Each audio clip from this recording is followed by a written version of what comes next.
1장에서부터 7장까지가 사무엘 마지막 사사에 관련된 그런 내용으로 되어 있고, 그 다음에 8장에서부터 15장이 이제 사울 왕에 관련된 내용들이죠. 그리고 16장에서 마지막 31장까지가 이제 다윗 왕에 관련된 내용으로 되어 있다. 그래서 지난 시간에 우리가 특별히 여호와 하나님의 궤에 대해서, 그죠? 이런저런 얘기들을 우리가 했습니다. 그때 얘기했던 것 가운데 하나가 뭐냐면, 이 언약궤라고 하는 것이 물론 하나님의 임재를 상징하고, 그리고 그 언약궤 위에 하나님이 있겠다라고 하는 그런 약속을 나타내고 있지만은, 그러나 그 언약궤 자체가 어떤 힘이 있다든지, 그 언약궤 자체가 무슨 미신적인 어떤 힘을 통해서 뭐 대신 전쟁에 나가서 싸움을 한다든지, 아니면은 무슨 독종을 버티라든지, 뭐 이런 어떤 힘을 갖고 있는 부적과 같은 것은 아니다. 그런 얘기를 했습니다. 그럼 뭘까요?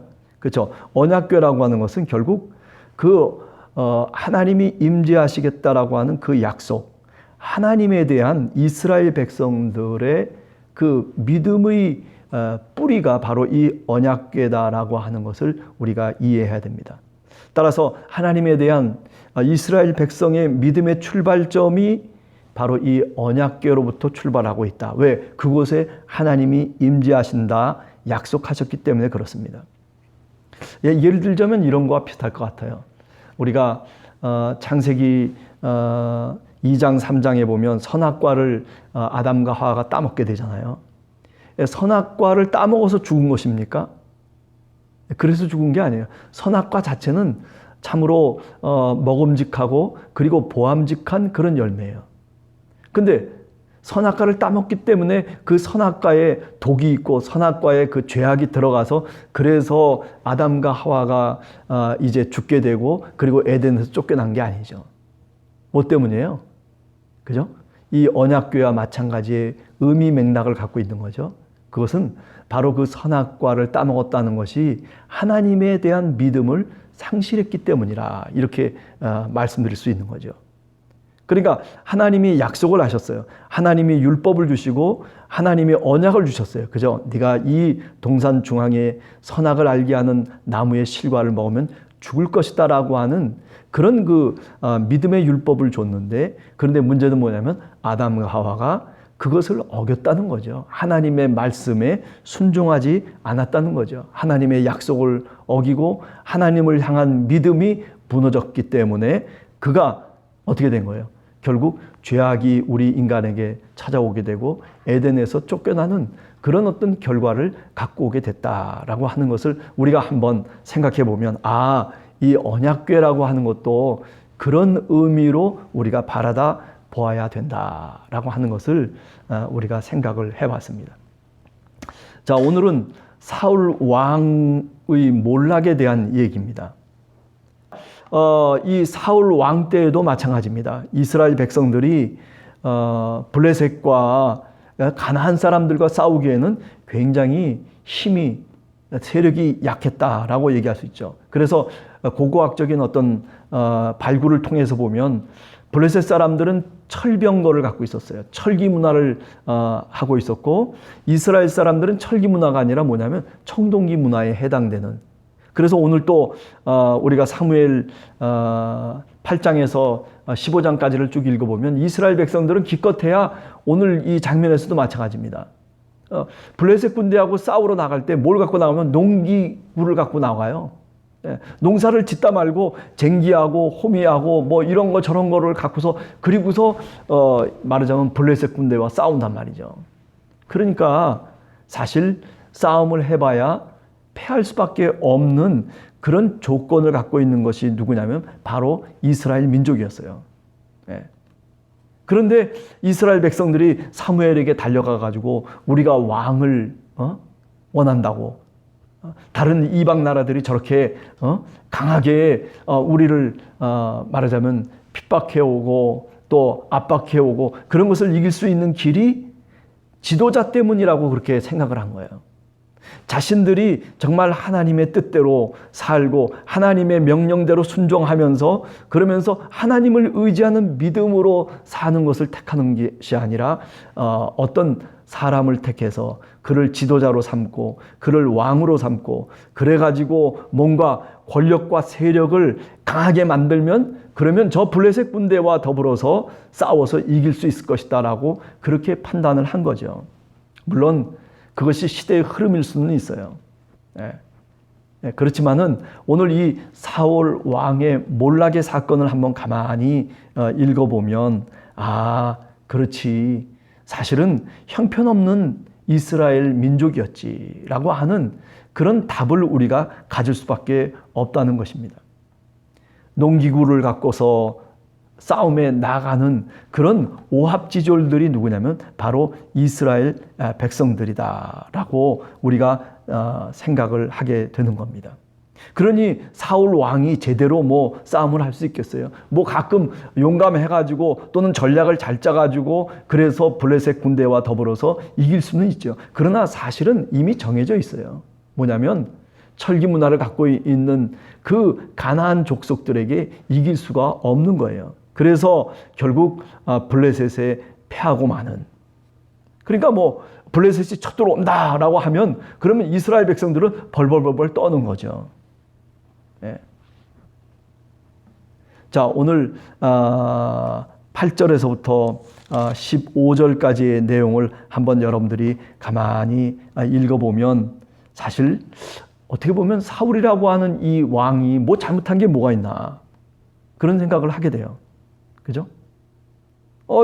생각해 보세요. 8절에서 이야기가 그래요. 사울은 사무엘이 정한 기한대로 8일 동안을 기다렸다는 거예요. 사무엘이 사울에게 얘기했어요. 내가 8일 후에 갈 거다. 그러니 그 길갈에서 기다리고 있어라. 그래서 기다리고 있었다는 거예요.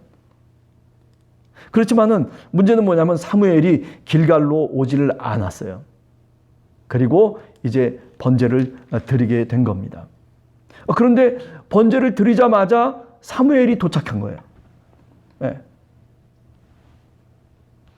그죠? 그래서 11절에 얘기를 합니다. 사무엘이 그 사울 왕에게 말합니다. 왕이 행하신 것이 무엇이냐? 사울이 얘기합니다. 백성은 이제 이유를 얘기하는 거죠. 백성은 내게서 흩어지고 첫 번째가 그거예요.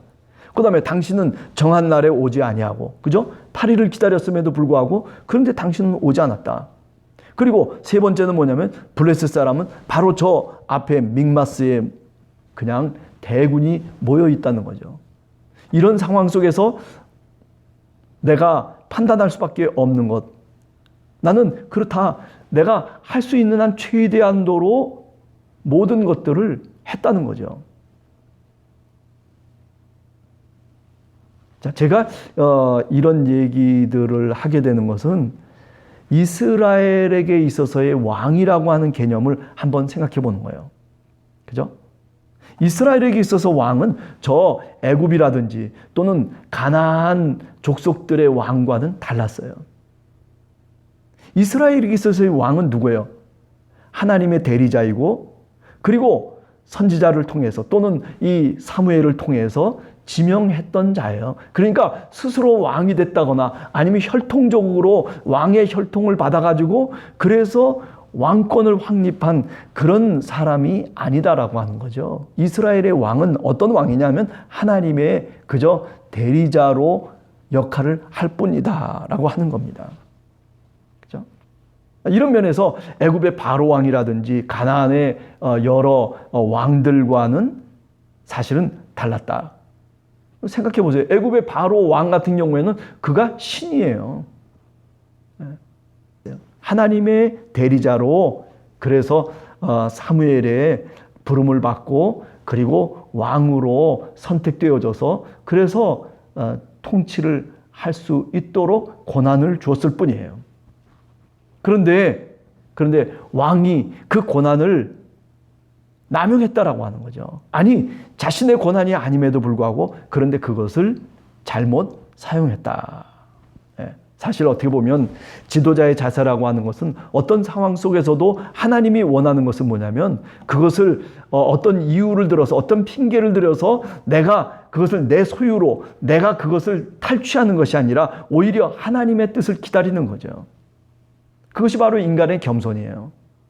지도자들은 환경에 좌우되어서 그래서 자신의 신분을 망각하고 자기 멋대로 자기 소견대로 그렇게 행동해서는 안 된다라고 하는 거죠. 자, 제가 이제 요 내용을 다시 사무엘상 7장 10절과를 비교를 한번 해드릴 거예요. 자, 제가 사무엘상 7장 10절을 한번 읽어드릴게요. 10절에 보면 사무엘이 번제를 드릴 때 블레셋 사람이 이스라엘과 싸우려고 가까이 오매 그날에 여호와께서 블레셋 사람에게 큰 우레를 발하여 그들을 어지럽게 하시니 그들이 누구예요? 블레셋 사람들이 이스라엘 앞에서 패했다. 이렇게 얘기하고 있거든요. 이게 어떤 장면이에요? 예. 어제 우리가 얘기했던 장면이에요. 미스바라고 하는 곳에 이스라엘 백성들이 다 모여서 그래서 이제는 언약궤를 의지하지 아니하고 이제 여호와 하나님을 의지하며 여호와 하나님을 믿는 그런 회개 운동을 일으켰다고요. 물을 부으면서 우리들의 죄를 씻고 그리고 다시 한번 이스라엘 백성이 마음을 다시 회복하는 시간이 바로 이 미스바에서의 시간이었거든요. 그때 어떤 상황이었어요? 블레셋 군대가 지금 쳐들어온 상황이었어요. 아니 이 지금 사울의 상황보다도 더 급박하고 더 위험한 상황이었다고요. 그런데 어떻게 했어요? 그런데 사무엘은 제사를 드리고 있는 거예요. 아무리 블레셋 군대가 이스라엘과 싸우기 위해서 바로 코앞에 다가오고 침공하고 있다 손치더라도 어떻게 했어요? 하나님의 명령을 쫓아서 번제를 드리고 그리고 제사를 드리며 그리고 여호와 하나님을 의뢰하고 있는 거예요. 그랬더니 어떻게 했어요?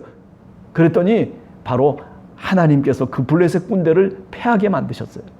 하나님의 능력이고 하나님이 하신 일이라고 그렇게 사무엘상 7장 10절 이하에 분명하게 얘기하고 있어요. 그래서 에벤에셀이라고 하는 그런 이름을 짓게 되잖아요.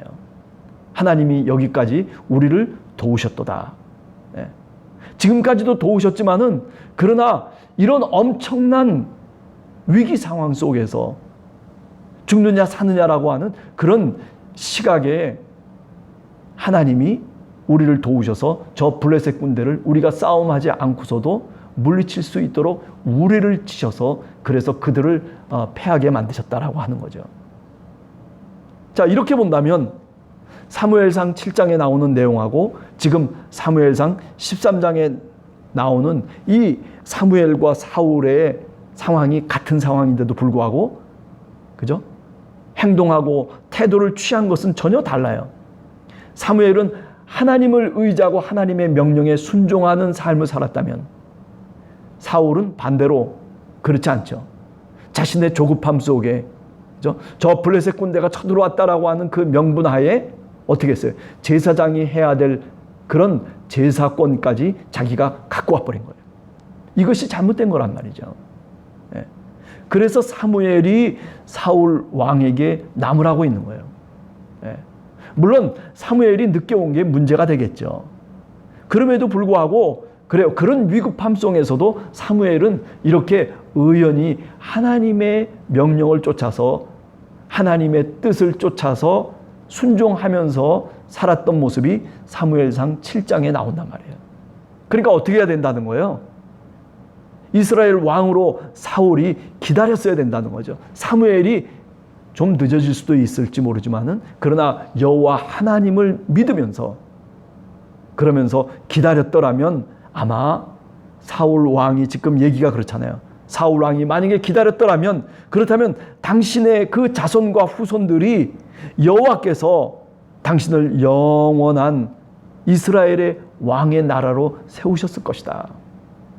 그런데 당신이 기다리지 못했기 때문에 아니 당신이 그 제사의 권을 당신이 마음대로 사용했기 때문에 하나님의 명령을 어겼기 때문에 당신은 이제 얼마 가지 못해서 왕에서 몰락하고 말 것이다라고 하는 예언을 하게 되는 겁니다. 자, 오늘 7장과 그리고 13장을 비교하면서 우리 성도님들에게 제가 말씀을 드렸습니다. 중요한 것은 뭐예요? 바로 여호와 하나님의 말씀에 순종하면서 그것을 내 믿음으로 삼고, 그리고 어떤 위험 속에서도 내가 하나님의 말씀을 붙잡고 있어야 된다는 거예요. 하나님의 명령을 내 가슴 속에 새기고 있어야 된다는 거예요. 우리가 신앙생활하면서 어떤 어려움과 위기가 우리의 혹시 부닥쳐 온다손 치더라도 그때 중요한 것은 뭐냐면 우왕좌왕하면서, 그래서 내 마음대로 내 소견대로 사울처럼 그렇게